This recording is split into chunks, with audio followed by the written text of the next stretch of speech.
kita sambut Ibu Ripka Novita Dewi. Shalom. Selamat malam Ibu, Shalom. Malam Pak. Ya, apa kabar Ibu Dewi? Puji Tuhan, baik. Ya, puji Tuhan, terima kasih Ibu atas kehadirannya dan kemurahan hatinya yang mau bersaksi pada malam hari ini, dan saya berdoa supaya apa yang Ibu bagikan itu bisa menjadi berkat bagi banyak orang. Dan bagaimana caranya Ibu bisa mengenal Tuhan dan bagaimana iman Ibu sebelumnya, ya, dari kepercayaan Ibu yang sebelumnya Ibu bisa ceritakan latar belakang Ibu dan bagaimana sampai Ibu bisa mengenal Tuhan.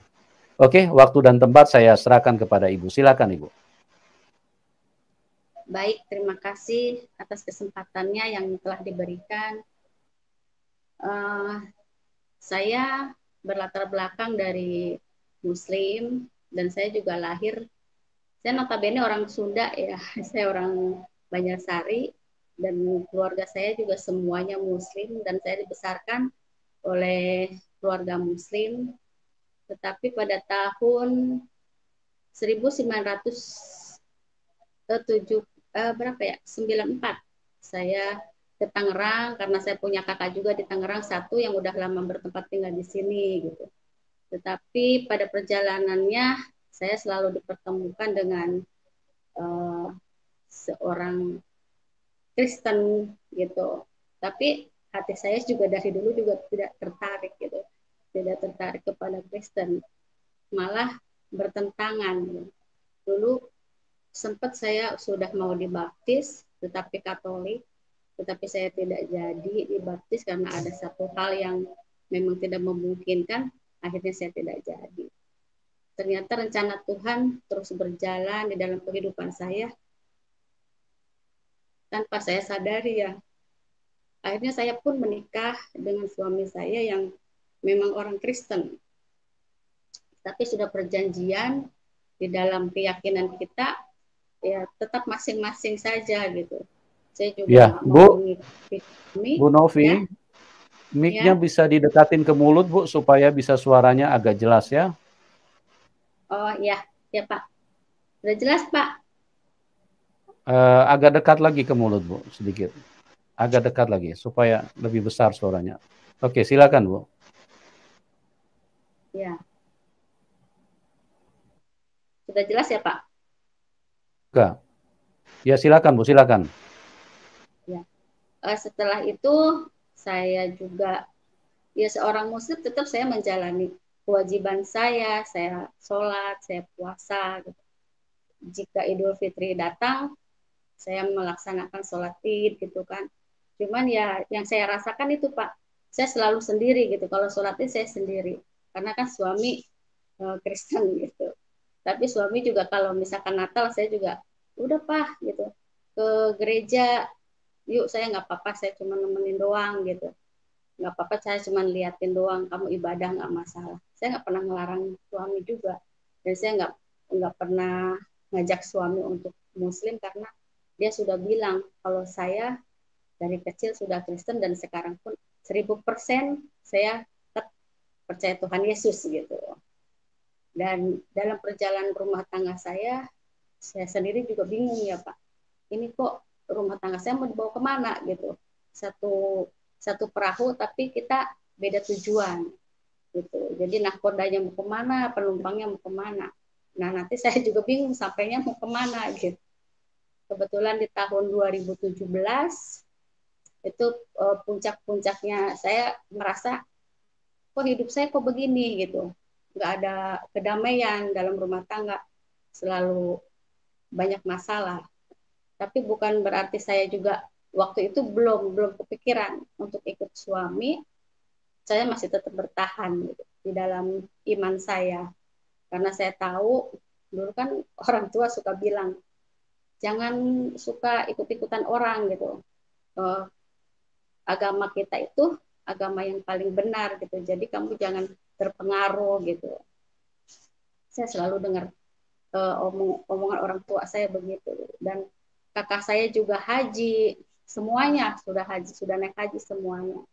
Cuman saya aja yang belum, karena memang kan saya punya suami non muslim gitu, saya nggak mungkin naik haji, tapi saya tetap menjalankan kewajiban saya sebagai seorang muslim tetap. Nah, di bulan Agustus 2017 pada waktu itu ya saya berpikir saya yang mengalah gitu, lebih baik saya yang mengalah daripada uh, setiap hari saya juga merasa gimana nih gitu, kebingungan juga mau dibawa kemana gitu, suami juga nggak mau beribadah, terus mau ikut saya juga dia nggak mau gitu kan. Nah pada suatu malam suami saya memang sering nonton YouTube ya, sering lihat-lihat kesaksian apa. Nah kebetulan waktu malam itu suami saya tertidur, saya lihat HP-nya masih hidup, saya dengerin itu, saya liatin, oh dia lagi nonton ini siapa namanya Pak Saifuddin Ibrahim gitu. Kebetulan kan beliau juga latar belakangnya dari Islam.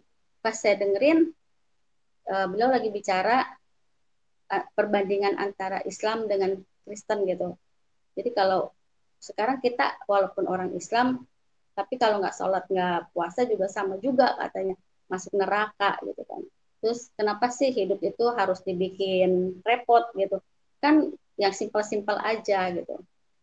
Pokoknya lagi ngebahas gitu, pas saya renungin, bener juga ya, kenapa saya mesti ribet gitu kan? Kenapa saya cari yang simpel-simpel aja? Waktu itu saya nggak tahu juga kalau menjalani seorang Kristen itu ternyata lebih sulit Pak sekarang gitu. Nggak seperti yang saya bayangin dulu gitu.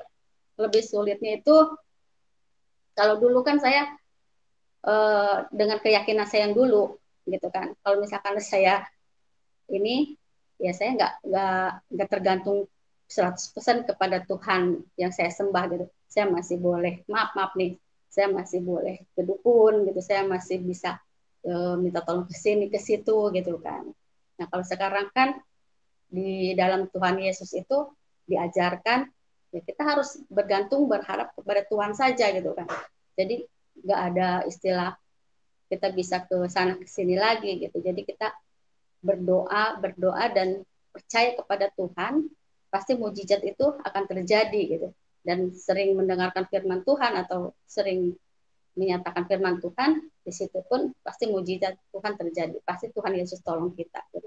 Kalau dulu kan saya masih suka ke sana ke sini gitu kan. Suka minta tolong ke sana kemari. Nah, akhirnya di tahun 2017 saya merubah mindset saya, coba saya untuk mengalah. Akhirnya saya telepon temen tuh, teman saya juga sama Pak. Dia dulunya itu dari Muslim ya, suaminya kebetulan orang Manado. Nah, saya suka dengar cerita-cerita dia kan. Nah, akhirnya saya hubungin dia, Bupit, boleh nggak ya saya ikut ibadah gitu besok? Oh boleh kata dia. Oh, Bu Nopi mau dijemput? Nggak usah, nanti saya ke sana aja. Di mana gerejanya? Nah, singkat cerita, pergilah tuh hari Minggu saya ke gereja. Saya bilang waktu hari Sabtunya saya bilang ke suami, tapi nggak ada respon dari suami. Suami saya ya diem aja gitu. Saya bilang mau ke gereja, kayak nggak percaya. Ya. Akhirnya hari Minggu saya ke gereja bawa anak saya yang kecil sama cucu saya yang masih kecil. Nah setelah saya ke gereja, pas saya nginjek gereja itu, kok saya aneh ya gitu sendirian, nggak ada yang kenal, terus gimana nih caranya, masih bingung-bingung gitu kan. Akhirnya saya duduk aja. Nah, karena cucu saya masih kecil waktu itu, dia mungkin nggak biasa dengar suara keras gitu, bising kan, puji-pujian, nangis. Akhirnya saya waktu itu, ya udahlah daripada nangis gitu, saya kebingungan, saya pulang. Minggu kedua saya mau berangkat ke gereja lagi, cucu saya sakit. Nah, saya bilang, Bupit, hari ini saya nggak bisa ke gereja, mungkin minggu depan. Nah, minggu ketiganya saya juga nggak tahu kalau suami saya juga punya pergumulan sendiri. Nah, di Jumat paginya itu suami saya berdoa apa yang dia permasalahan dia. Nah ternyata Tuhan Yesus itu baik banget. Sorenya langsung Tuhan jawab apa yang suami saya doakan itu gitu. Nah hari Sabtunya saya bilang, Pak, saya mau ke gereja lagi ya. Kapan? Besok. Gereja mana? Saya mau gereja Bu Pipit aja, saya bilang. Karena kan kemarin juga ikut dia. Oh ya udah, ayo, Papa juga mau ke gereja. Ah, saya seneng banget tuh. Yang benar, Pak. Iya, serius, iya. Oh ya udah, saya bilang. Karena kan saya pikir kalau misalnya saya ikut orang lain kan beda sama yang uh, suami sendiri yang bawa gitu kan. Jadi saya ada yang bimbing, jadi saya ada yang nuntun gitu kan. Kalau saya nggak tahu, dikasih tahu gitu. Kalau sama suami kan lebih enak. Nah puji Tuhan, di bawah bimbingan Pak Hengki Pungus, itu gembala saya dan Bu Yesi, saya di situ dikasih tahu, diajarin bagaimana caranya seorang Kristen. Terus akhirnya saya juga sering diajarin cara mindset saya dirubah gitu kan. Yang dulunya saya orang manusia lama, terus sekarang jadi manusia baru. Nah, harus seperti ini gitu. Akhirnya puji Tuhan saya di tahun 2017 Desember tanggal 25 saya dibaptis. Nah, setelah saya dibaptis, saya pikir, ah, udah nih selesai nih kayaknya masalah saya mungkin nggak terlalu ribet gitu, nggak terlalu banyak karena kan saya udah ikut suami, mungkin suami juga lebih sayang sama saya pikir gitu kan. Ternyata masalahnya itu malah bertambah karena pas keluarga saya tahu kalau saya masuk Kristen, karena saya suka bikin status-status kan, mereka suka baca. Nah, saya seperti dibuang gitu, saya diblokir, WA saya diblokir, kalau saya ngehubungin mereka, mereka bilang salah sambung. Saya pikir ya sudah, kalau memang saya dibuang ya nggak masalah. Saya dulu masih Muslim pun, saya kan juga hidup sendiri. Saya pikir kan saya cuma sama suami, sama keluarga di sini gitu. Saya juga nggak terlalu diperduliin juga sama orang tua. Sekarang saya sudah punya Tuhan yang baik gitu kan, yang bisa yang punya apa yang bisa ngasih pengharapan ke saya, ya kenapa saya takut gitu kan. Saya dibuang sama keluarga. Dan sama teman-teman saya sendiri juga yang muslim dijauhin juga saya. Katanya jangan berteman sama si Nopi katanya. Dia mah murtad gitu. Ya seiring waktu saya berdoa, Tuhan, semua teman-teman saya yang sekarang menjauhi saya bilang, ampuni mereka karena mereka nggak tahu kasih kasih Tuhan itu seperti apa. Karena mereka nggak mengalami. Tapi puji Tuhan, seiring waktu, sekarang mereka baik semua. Sudah baik semua, sudah mau menerima perbedaan saya sama mereka gitu. Dan mereka juga kadang nanya-nanya gitu. Gimana setelah um, sekarang masuk Kristen? Saya bilang puji Tuhan, saya bilang sekarang saya ditolong Tuhan, dipulihkan. Saya bilang walaupun secara ekonomi mungkin orang lain kan cuma ngelihatnya itu dari ekonomi. Mungkin orang lain lihat saya biasa-biasa aja gitu kan, nggak bisa kebeli ini, kebeli itu. Tapi hati saya yang tentram, terus saya juga rumah tangga yang diberkati Tuhan ya. Jadi setelah saya ikut Tuhan Yesus, ya puji Tuhan gitu, hati saya dipulihkan, terus cara berpikir saya juga berubah gitu kan. Yang dulu mungkin saya kalau misalkan sering marah atau sering ngelawan sama suami, ya sekarang puji Tuhan gitu. Tuhan sering uh, ngasih tahu saya dengan firman itu bahwa kita itu harus banyak sabar, banyak mengalah, punya kasih gitu. Kasih itu kasih yang agape gitu kan. Jangan berharap kepada manusia, berharap kepada Tuhan. Cuman itu sekarang jadi saya punya kekuatan bahwa Tuhan itu segala-galanya buat kita. Saya juga punya tujuan hidup, bahwa hidup itu bukan cuman uh, mementingkan dunia gitu. Bukan itu yang terpenting. Kita harus melayani, harus bisa menyenangkan hati Tuhan, dan juga harus uh, punya kasih yang agape gitu. Dan kalau misalkan dulu saya yang sering marah, terus sering melawan gitu, sekarang saya harus berubah. Dan saya sering baca di Amsal, saya belajar di Amsal juga. Kalau misalkan kita uh, ingin seseorang itu berubah, jangan jangan paksa orang itu berubah, tapi harus dari diri kitanya sendiri yang berubah gitu. Jadi puji Tuhan setelah saya banyak belajar, banyak dibimbing oleh gembala saya, dan saya juga puji Tuhan juga dipakai Tuhan untuk melayani di gereja saya gitu. Ya sekarang hidup saya lebih banyak sukacita, malah setiap hari saya bersukacita. Walaupun mungkin banyak teman-teman yang apa ya, banyak lah pasti ngapain sih lu Kristen, masuk Kristen juga sama aja, lu susah-susah juga. Tapi bukan itu yang ada di hati saya sekarang gitu, bukan masalah materi. Saya sekarang nggak terlalu fokus terlalu materi, yang penting oh dunia ini memang sudah dekat dan Tuhan sudah mau datang. Jadi kita itu harus berubah, harus bisa melayani Tuhan, melayani sesama kita. Kita punya kasih kepada saudara kita gitu. Dan saya juga rindu kapan-kapan saya pengen pulang gitu, pengen ke rumah orang tua. Biarin mau diusir mau diapa itu udah resiko gitu. Yang penting sekarang saya punya ketetapan hidup, sudah eh, apa ya, iman saya udah benar-benar udah ketemu lah, udah ketemu apa yang saya cari selama ini gitu.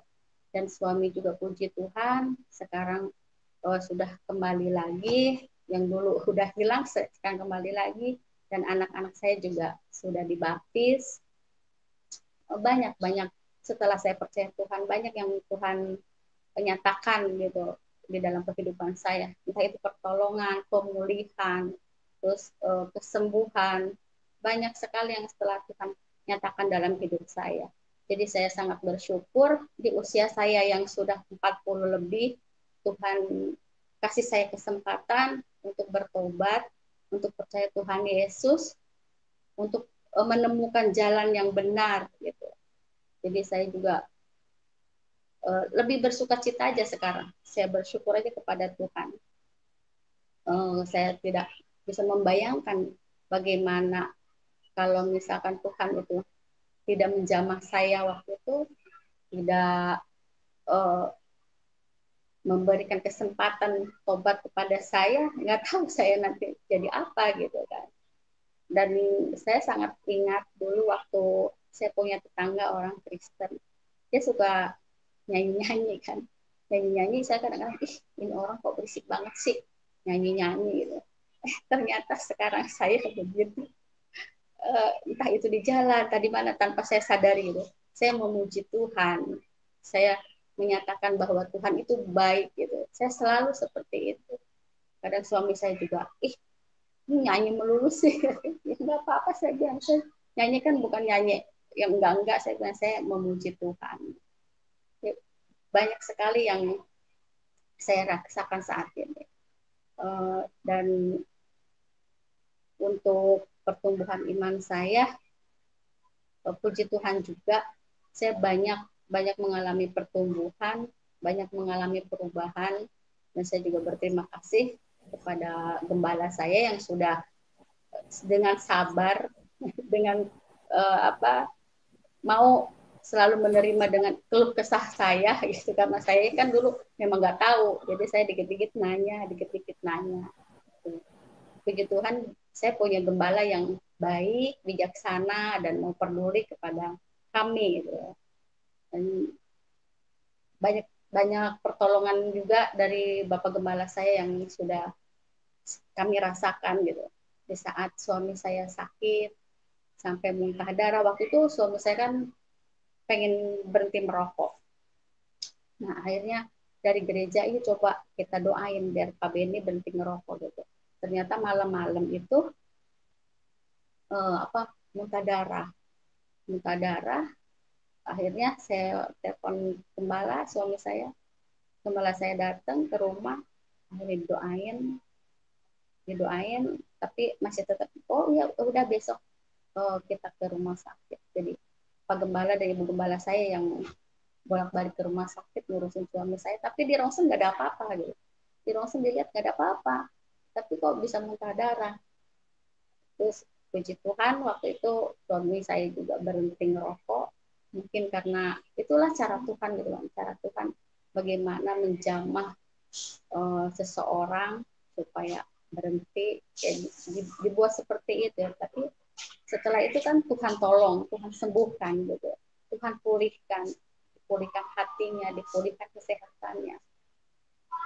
Banyak seperti Bu Novi, karya Tuhan. Iya.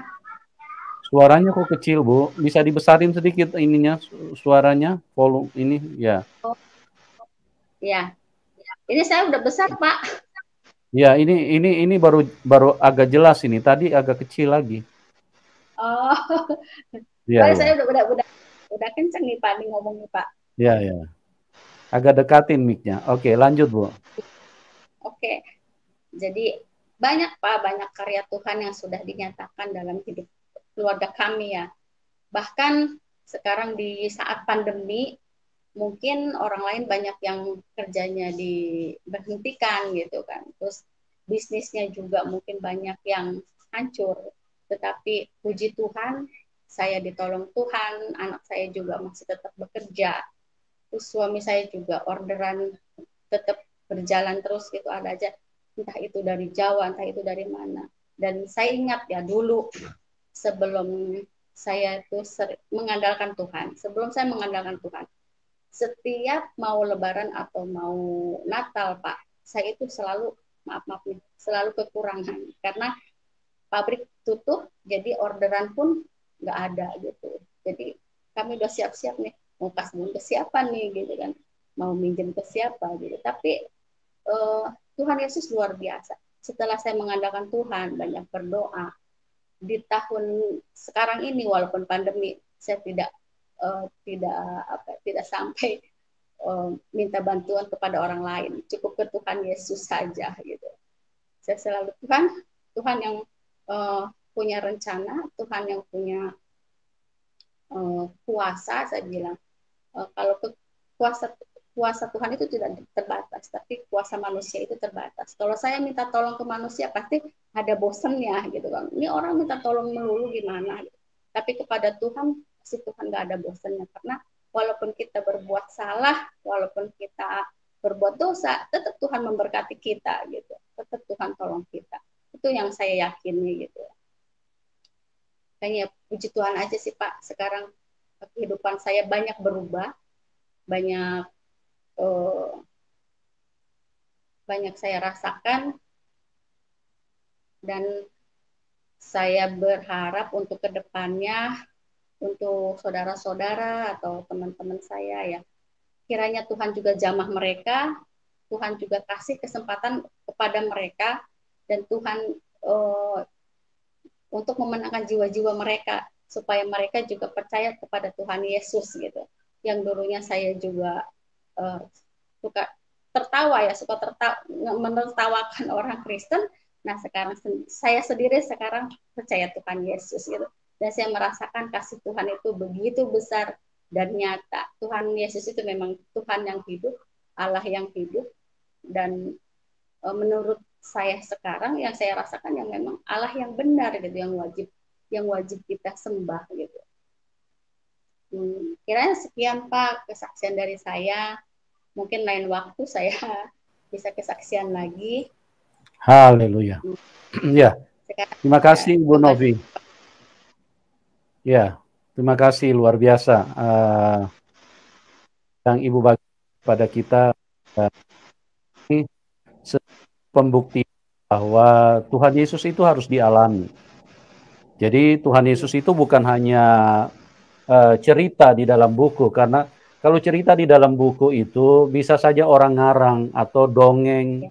Tapi kalau cerita yang di dalam Alkitab ini itu terbukti.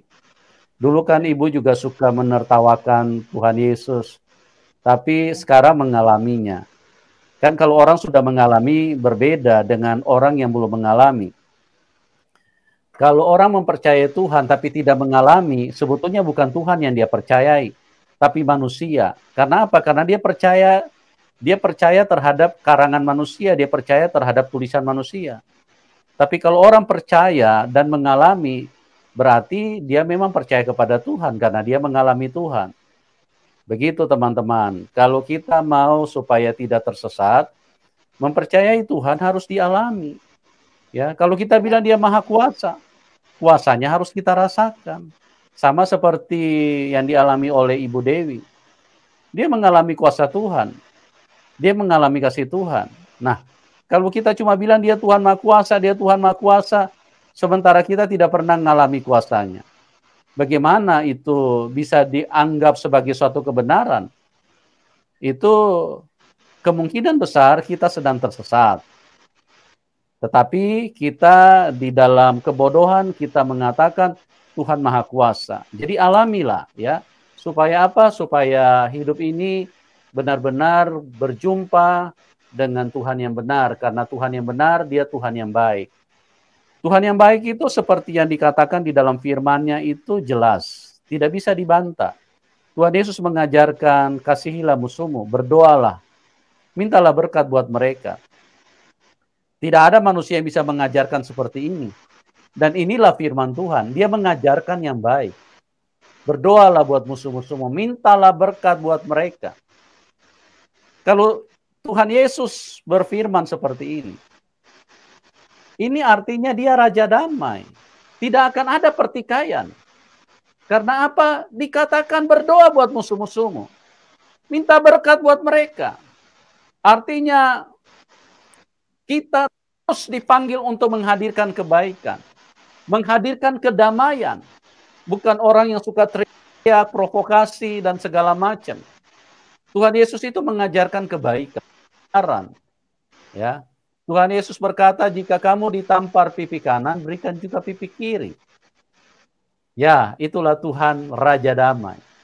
Dia damai, dia sukacita, dia memberikan sesuatu yang baik, yang bermanfaat buat manusia. Oleh sebab itu, mari kita perhatikan iman kita, jangan sampai kita beriman, tapi ternyata bukan firman Tuhan yang kita imani, tapi kita sementara beriman kepada huruf-huruf, kepada kata-kata yang tidak terbukti, yang tidak kunjung menjadi nyata di dalam hidup ini. Ya, kita di dalam hidup ini sebagai manusia sangat sederhana untuk memiliki kebenaran. Dia harus terbukti dan dia harus nyata. Harus terbukti.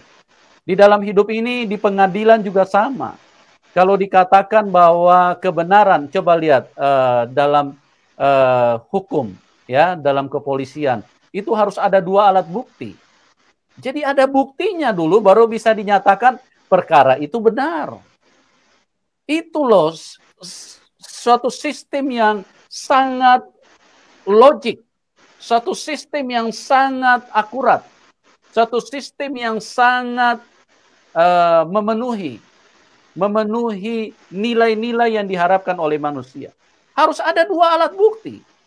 Kalau Tuhan Yesus bukan hanya dua alat bukti. Semakin kita masuk di dalam dia, semakin mujizat itu semakin nyata. Karena kita mengalaminya secara nyata. Jadi itu pembuktian bahwa dia adalah Tuhan.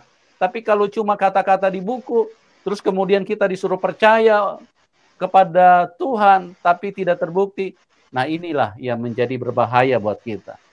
Bu Novi, bisa Ya, dengar Pak. suara saya?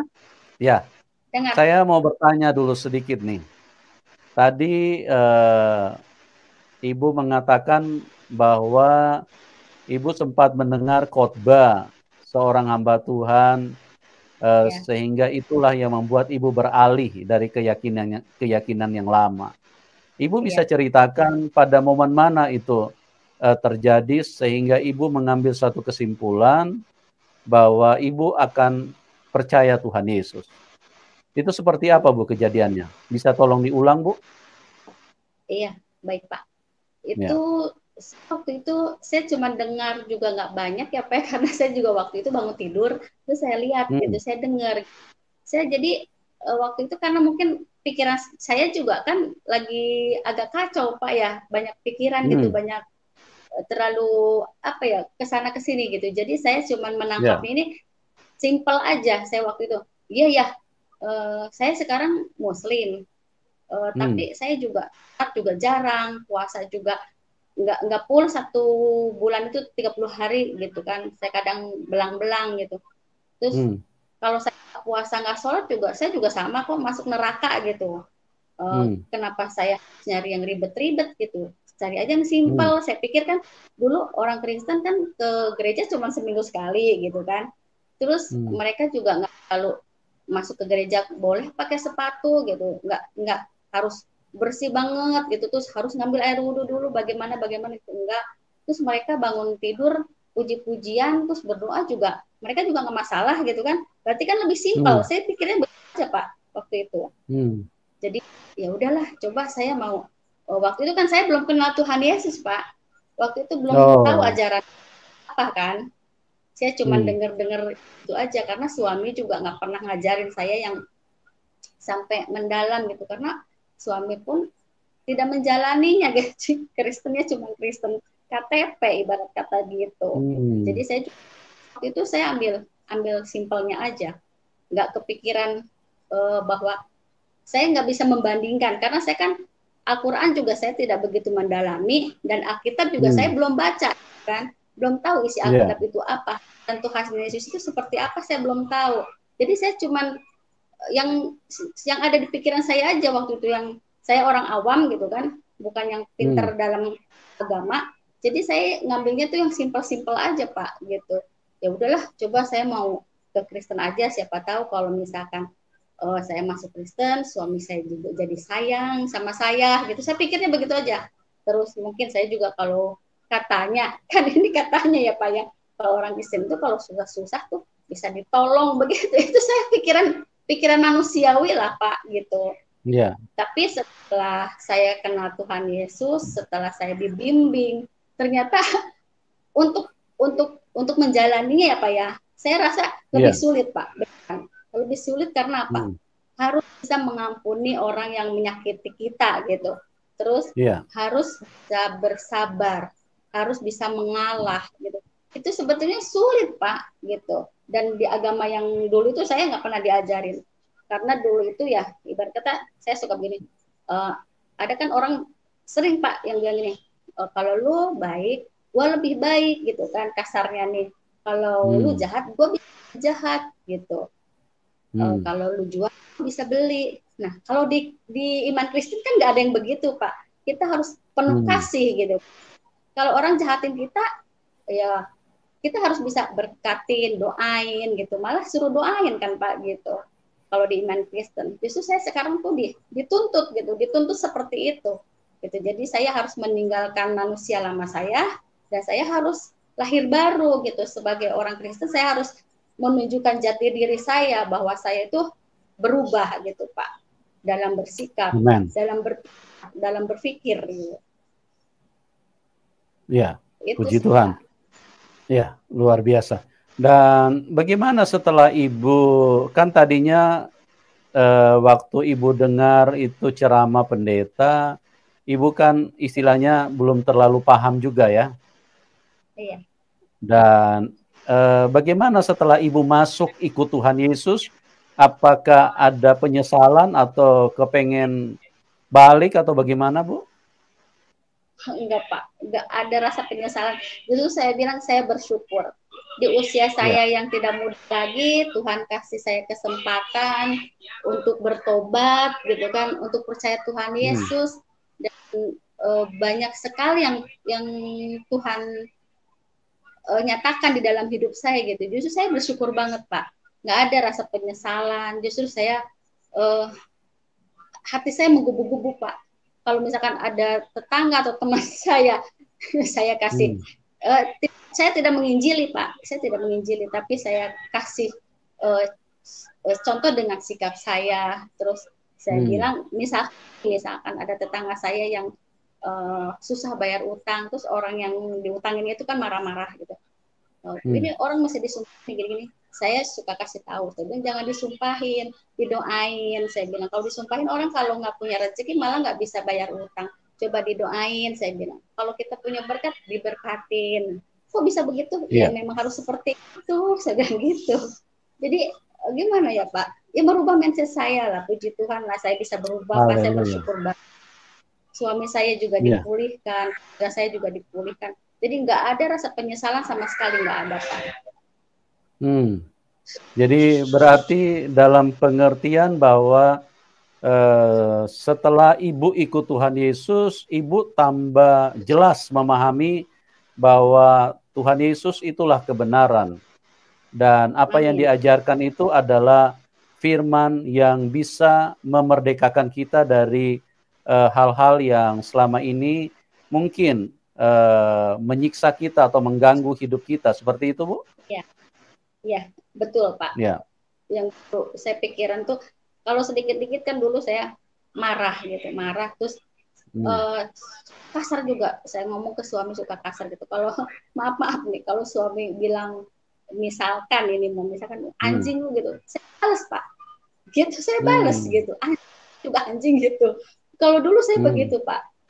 Saya akuin emosi saya tuh nggak terkontrol dulu ya.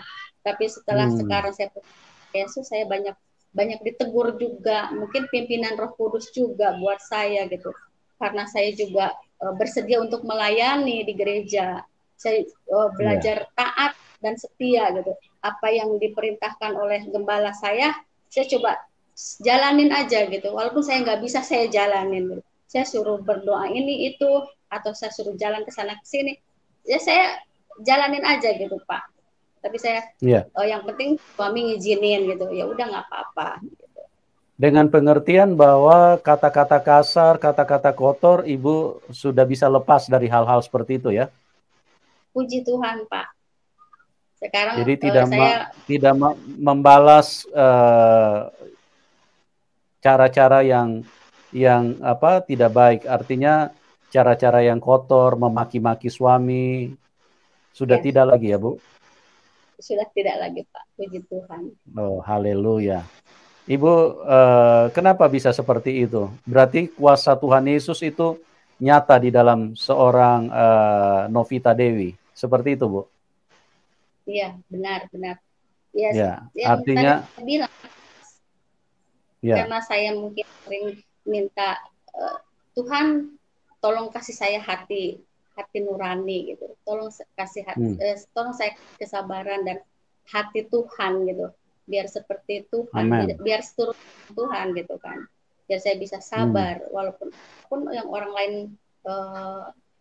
lakukan gitu terhadap saya bisa menerima dan saya tidak membalas gitu.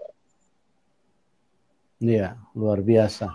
Nah, di dalam perjalanan iman Ibu, ini kan ikut Tuhan kan tidak mudah. Ibu sudah merasakan selama beberapa saat ini ikut Tuhan Yesus. Nah, kira-kira komitmen apa yang Ibu bisa berikan kepada Tuhan? Ya, karena Tuhan Yesus sudah bilang di dalam firman bahwa mengikut Dia harus pikul salib. Kenapa pikul salib? Karena dunia tidak bisa menerima kebenaran. Dunia akan membunuh kebenaran.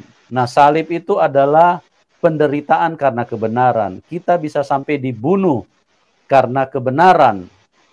Jadi orang-orang yang dikuasai setan, orang-orang yang tidak hidup di dalam Tuhan, mereka akan sangat marah kepada kita. Kenapa? Karena kita mempercayai Tuhan Yesus dan mereka dikuasai oleh iblis. Nah, kira-kira bagaimana komitmen Ibu sama Tuhan? Apakah kalau tantangan makin besar, apakah Ibu akan tetap setia kepada Tuhan Yesus? Atau mungkin, sayonara Tuhan Yesus? Atau bagaimana, Bu? Ibu bisa jelaskan kepada kita. Saya sudah dari pertama ya, Pak. Pertama saya ikut Tuhan Yesus, itu saya sudah diproses, Pak. Dan prosesnya itu nggak enak juga gitu kan. Saya udah dikucilin, udah diomong sama keluarga, sama teman-teman saya juga dijauhin gitu kan. Terus ngelihat suami juga nggak langsung berubah 100% kan, Pak, gitu kan. Secara perlahan gitu. Saya juga sering, lu baru juga kemarin masuk Kristen lu udah ngkhotbahin orang apa gimana gitu kan, saya juga sering digituin gitu. Kalau saya ngasih sedikit nasihat pasti saya dibalikin seperti itu. Tapi komitmen saya sama Tuhan, apapun yang terjadi saya tetap percaya Tuhan Yesus dan saya tetap dalam iman saya saat ini gitu. Saya nggak akan berubah. Dan Berarti untuk berarti setia sampai ya, mati ya, Bu? amin Pak. Iya, Ya. Berarti Tuhan Yesus harga mati ya? iya Pak. Ya, ya, ya. Luar biasa. Oh, haleluya. Karena Ibu Dewi mengalami Tuhan. Jadi orang yang sudah mengalami ya tidak bisa dibantah, tidak bisa Iya, dibantah, tidak bisa dipengaruhi.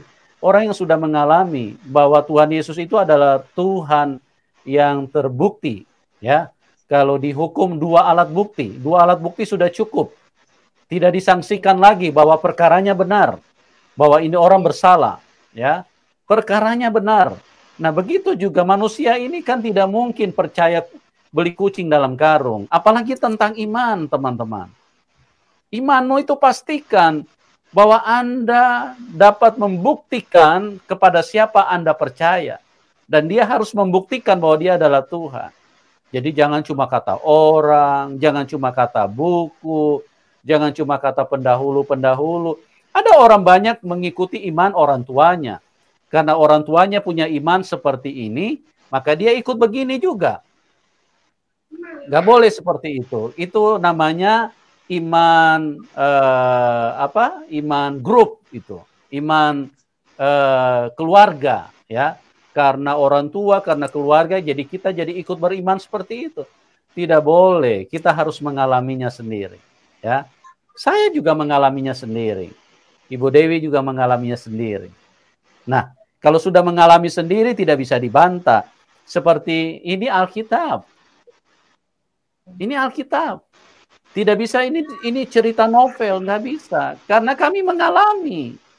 Ini firman Tuhan kebenaran yang terbukti di dalam hidup kita. Begitu, ya. Jangan mau dibodohin sama setan, jangan mau ditipu sama setan. Nah, Bu Dewi mungkin Ibu bisa ceritakan selama ikut Tuhan kira-kira mujizat apa yang paling berkesan di dalam hidup Ibu?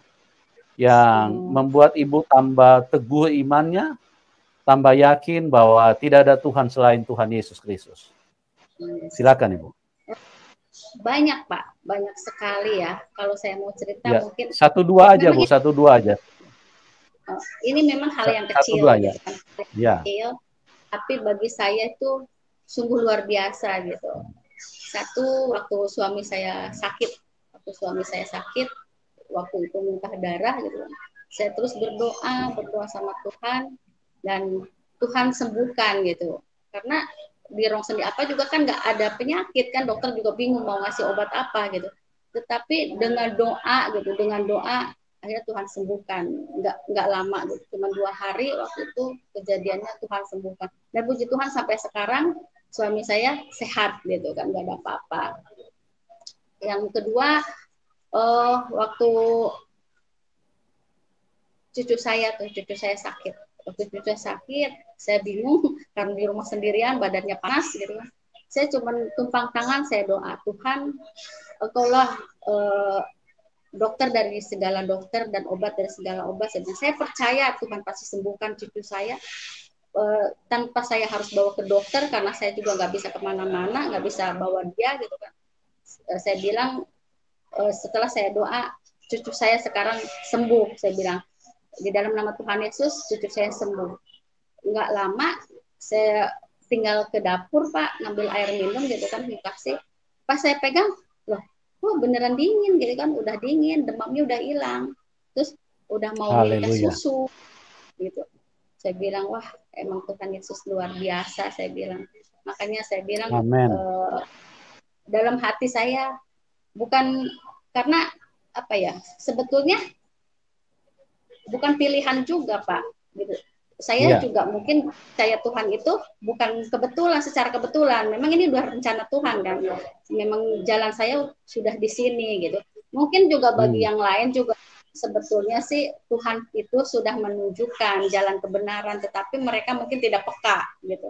Mereka tidak peka dan hanya melihat satu sisi saja gitu Pak, nggak mau membuka hati untuk tahu dengan yang lain gitu. Makanya mereka itulah mungkin jadi fanatik gitu, karena mereka nggak mau belajar, nggak mau melihat yang lain gitu. Dia hanya uh, melihat cuma satu sudut saja gitu. Dan dulu juga saya seperti itu, Pak. Saya dibesarkan orang Muslim gitu. Saya sempat berjanji juga, saya nikah sama siapapun, pokoknya mau orang bule, mau orang manapun gitu kan, mau orang Chinese, orang mana, saya tidak akan berubah. Saya tetap seorang Muslim. Saya sempat berjanji seperti itu dulu. Ternyata Tuhan itu luar biasa gitu buat saya.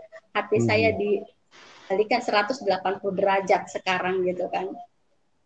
Jadi saya percaya Tuhan Yesus dan pokoknya luar biasa deh buat saya, buat keluarga saya juga. Banyak karya Tuhan Yesus yang sudah saya rasakan, saya alami gitu. Memang kalau mungkin ada orang yang bicara bohong gitu, kan ngarang gitu. Karena kan kalau ngarang itu gampang sekali Pak orang untuk mengarang cerita. Iya. Tapi kan merasakan hati saya, gitu. Hati jiwa saya, rohani saya nih yang dibentuk, yang dibangun setelah saya percaya Tuhan Yesus.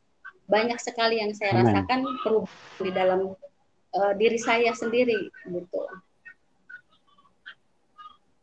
Ya, betul. Kalau orang ngarang itu kelihatan. Dari pancaran wajahnya kelihatan. Dari gerakan bahasa tubuhnya juga kelihatan. Karena orang mengarang itu dia bersama setan, ya. Oleh sebab itu Alkitab adalah sebuah kebenaran yang sangat memberikan terang kepada kita. Semua ajaran yang menyangkut hakikat Tuhan itu semua ada di sini nih. Ini ada di sini Alkitab nih. Ya. Karena dia adalah terang. Yohanes 1 ayat 4. Tuhan adalah terang, di dalam dia ada terang, dan terang itu adalah kehidupan manusia. Jadi dari pengajarannya kita bisa melihat sesungguhnya terang benderang, ya, seperti kasihilah musuhmu, berdoalah buat musuh-musuhmu. Jika kamu ditampar pipi kanan, berikan pipi kiri. Kalau orang meminta bajumu, serahkan juga jubahmu. Kalau orang meminta engkau berjalan 1 mil, berjalan dengan dia 2 mil. Inilah Tuhan. Dia pribadi yang baik. Dia memberi jauh lebih daripada apa yang diminta, lebih daripada apa yang diharapkan manusia. Ya, kalau manusia yang lain, kalau manusia nggak mungkin bisa mengajarkan seperti itu. Kalau kamu ditampar pipi kanan, hajar kepalanya. Kalau perlu potong dengan lehernya sekalian. Itu manusia, ya. Apalagi manusia yang dikuasai setan. Manusia dikuasai setan itu manusia haus darah, ya, manusia haus darah. Karena setan itu haus darah. Setan itu kepengen supaya darah manusia ditumpahkan. Oleh sebab itu, karena apa? Karena setan itu pencipta kematian. Dialah yang membunuh manusia sejak awal. Yohanes 8 ayat 44, iblis adalah pembunuh manusia sejak semula. Tapi berbeda dengan Tuhan. Tuhan adalah membuat kebaikan di dalam hidup manusia. Yohanes 10 ayat 10, pencuri datang hanya untuk mencuri, membunuh, dan membinasakan. Tapi aku datang supaya kamu mempunyai hidup dan mempunyai di dalam segala kelimpahan. Bukankah itu kebaikan? Manusia kalau berlimpah, luar biasa bahagianya.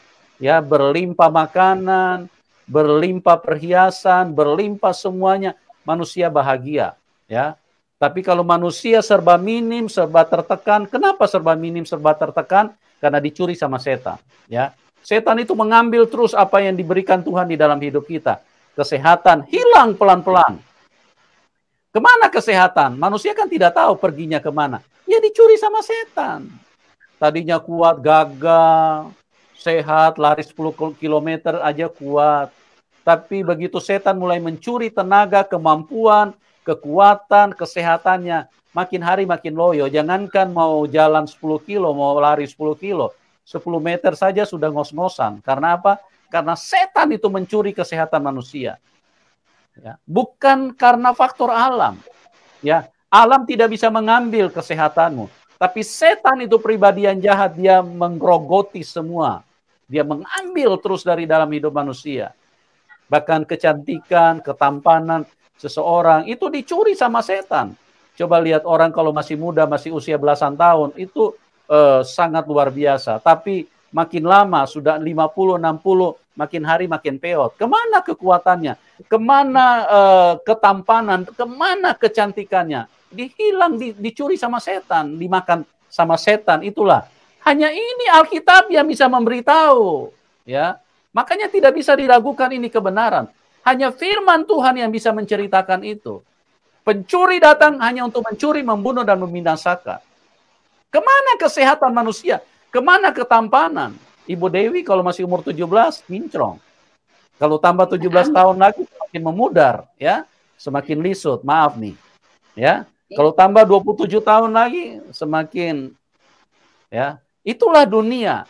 Ya, makanya sebelum terlambat percaya kepada Tuhan Yesus, karena dialah yang memberi kehidupan.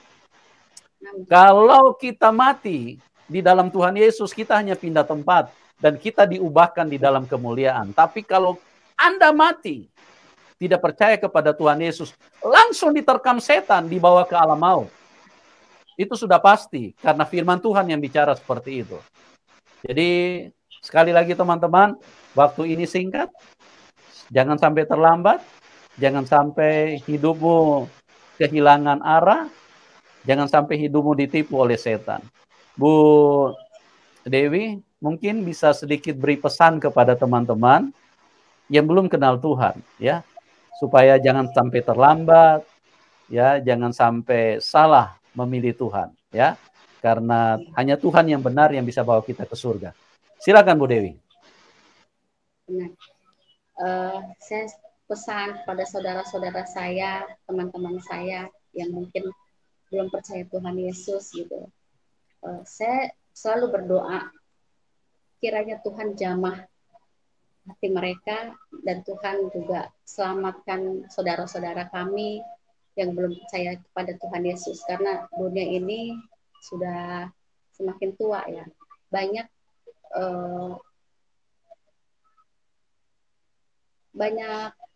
yang di Alkitab itu kan banyak yang sudah Tuhan genapi gitu kan, bahwa kedatangan Tuhan Yesus itu sudah dekat gitu.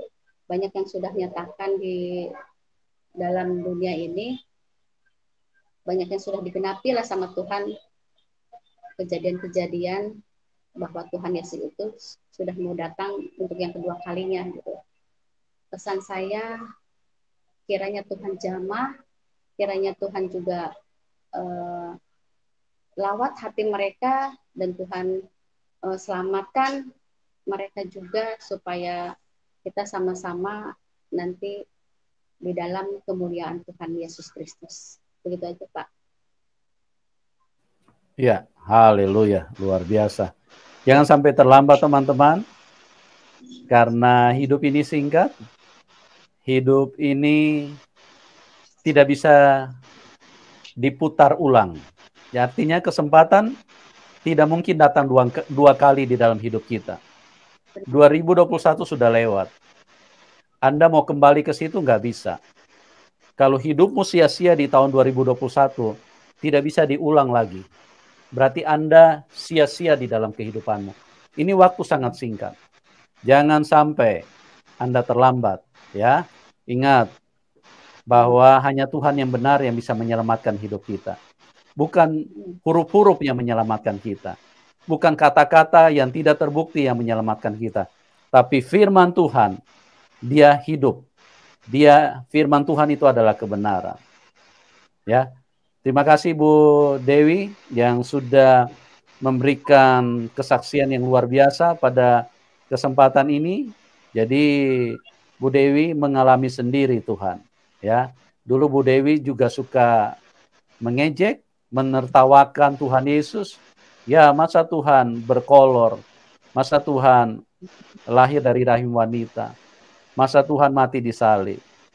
Tapi setelah beliau mengalami, sekarang biar dibayar pun beliau tidak akan meninggalkan Tuhan Yesus. Seperti itu ya, Bu? Benar. Ya. Karena Tuhan Yesus terbukti di dalam hidup ini. Oke. Terima kasih Bu Dewi atas kesaksian yang luar biasa. Doa kami buat Ibu, Tuhan berkati Ibu, Tuhan pakai lebih heran lagi untuk bisa bersaksi dimanapun, supaya semakin banyak orang bisa tercerahkan, semakin banyak orang bisa tersadarkan, ya. Dan terima kasih juga buat teman-teman yang sudah menyaksikan acara ini. Doa kami buat semuanya, kiranya kasih karunia Tuhan bisa menyentuh hidup kita semua. Oke, sampai berjumpa di program selanjutnya, dan Tuhan Yesus memberkati kita semua, dan salam kemenangan buat kita semua. Amin.